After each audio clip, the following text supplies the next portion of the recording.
Hi, this is Jake again. Thanks for stopping by. And today we're going to talk about how your mind can deceive you. Have you ever made a decision based on a thought that you had, and later you found out that the thought you had wasn't true in the first place? That's what we're going to talk about today.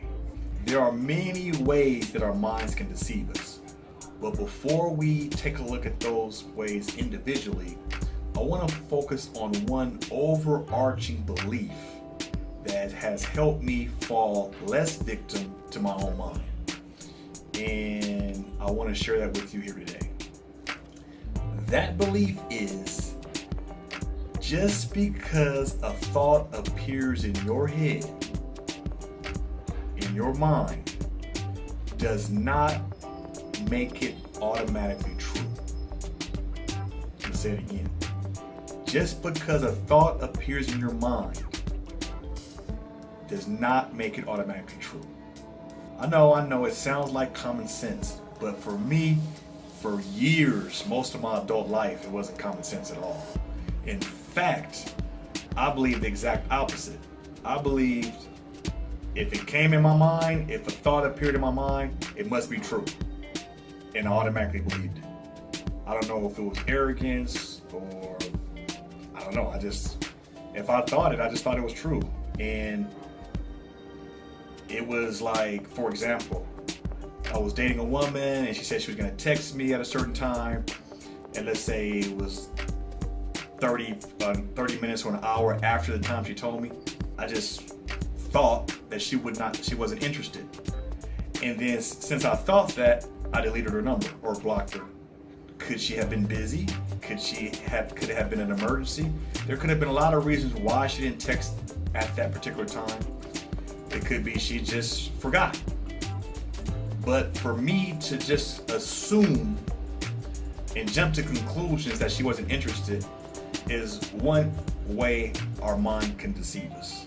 And another one is, let's say if I was dating someone and I got into an argument, and after the argument, I thought, you know what? We're gonna always argue, and the majority of our days are gonna be filled with drama. And you know what? Based on that thought, I decided to leave, because what's the point, right? But just because I thought that doesn't mean it was necessarily true. How did I know that the rest of our days were going to be the same? So I used another distortion, which is generalization. If one specific day is bad, then that must mean all the days are going to be bad. But what evidence did I have for that to be true? The problems happened in my life because I never questioned my thoughts. My thoughts had to be true just because they came into my mind. I treated every thought like gospel, like generals giving little orders. And I was a faithful soldier. I would make decisions immediately based on whatever thought popped up into my mind.